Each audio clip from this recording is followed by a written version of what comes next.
Hello दोस्तों, देखिए अब से पहले हमने अपनी एक क्लास में आपको कक्ष के रूप बताए थे कि आप याद करने की आवश्यकता नहीं होती तत्सम और तद्भव को। यदि आप अक्षरों का परिवर्तन जानते हैं तो आपको याद करने की आवश्यकता नहीं है। मैंने आपको इससे पहली क्लास में बताया था कि कक्ष को हम किस में बदल देते हैं? खा में बदल दिया जाता है कक्ष को। तो इसके आधार पर आप हजारों लाखों क्वेश्चन याद कर सकते हैं। आपसे तत्सम से तद्भव पूछ लिया जाए या तद्भव से तत्सम पूछ लिया जाए, आपका कोई भी सवाल गलत नहीं होगा। उसी आधार पर मैं नया टॉपिक लेकर आया हूँ तत्सम और तद्भव का, जो अगला आपका भाग है। तो देखिए, चलते हैं। रे का मात्रिक रूप। दोस्तों, हमारा एक अक्षर होता है रे। तो इसके मैंने आपको मात्रिक रूप बताए थे। इसके 4 मात्रिक रूप होते हैं। 4 मात्रिक रूप आपके कौन कौन से हैं आपको इसमें दिखाई दे जाएंगे। तो देखिए, यदि रे के मात्रिक रूप आपको जहाँ पर दिखाई दें वह अक्षर तत्सम होता है, और यदि रे का व्यंजन वाला रूप आपको दिखाई दे तो वह अक्षर या वह शब्द तद्भव होता है। तो देखिए, चलते हैं एग्जाम्पल पर। देखिए, इधर हमने लिखे हैं तद्भव और इधर लिखे हैं तत्सम। तो देखिए, पहला है पीठ। तो पीठ को हमने तत्सम में कर दिया है पृष्ठ। तो ये रे का हमारा रूप, मात्रिक रूप है। अगला है धरती। धरती को हमने कर दिया पृथ्वी। तो इसमें भी रे का मात्रिक रूप आया है। अगला है काम। काम को हमने कर दिया है कर्म। तो ये हमारा मात्रिक रूप है इसमें भी। फिर है कान। कान को हमने कर दिया काण। काण में मात्रिक रूप आया है। भाई। भाई का मात्रिक रूप देखने को मिल रहा है भ्रात। तांबा। तांबा का मात्रिक रूप देखने को मिलता है ताम्र। तीसरे में भी मात्रिक रूप है तृतीय। धीरज। धीरज में हमारा मात्रिक रूप है धैर्य। घर में हमारा मात्रिक रूप देखने को मिलता है गृह। दुबला। दुर्बल। दुर्बल में ऊपर मात्रा है बै के ऊपर। नाच। नृत्य। नृत्य में रे का रूप देखने को मिल गया है पापड़। परपट। तो ऊपर वाला मात्रिक रूप है पराठा। परपटा। पूरब। पूर्व।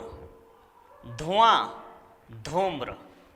तो देखिए, जहाँ पर भी आपको रे का मात्रिक रूप देखने को मिले वह शब्द हमारा तत्सम शब्द होता है। चलते हैं अपने अगले टॉपिक पर। देखिए, अनुनासिक और अनुस्वर। तो पहला हमारा है अनुस्वर। अनुस्वर का मतलब है जब किसी अक्षर के ऊपर बिंदी लगा दी जाती है तो वो बिंदी हमारी अनुस्वर कहलाती है। अनुनासिक जब किसी अक्षर के ऊपर चंद्र बिंदु लगता है वह हमारा अनुनासिक होता है। इसका प्रयोग मैं उच्चारण स्थान में आपको पहली वीडियो में बता चुका हूँ। अनुनासिक का प्रयोग उच्चारण स्थान क्या है और अनुस्वर का उच्चारण स्थान क्या है, ये आपको बता चुके हैं।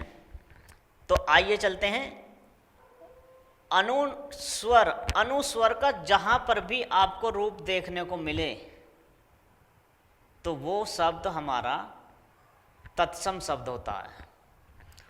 इसी के विपरीत अनुनासिक जहां पर देखने को मिलता है वह शब्द हमारा तद्भव शब्द होता है। तो देखिए एग्जाम्पल, आंत, इधर हमने लिखे तद्भव और इधर हैं हमारे तत्सम। तो देखिए आंख, आंत का हो गया आंत्र, तो ये हमारा चंद्र बिंदु अंक की बिंदी में बदल गया है। आंचल, अंचल, तो चंद्र बिंदु हमारा अनुस्वर में बदल गया है, अनुनासिक अनुस्वर में बदल रहा है।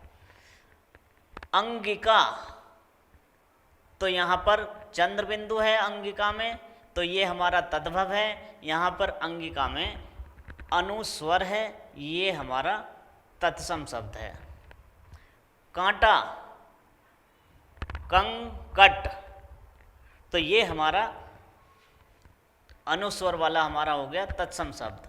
गांव, ग्राम, जांघ, जांघ में चंद्र बिंदु है तो ये हमारा अनुस्वर हो जाता है जंघा।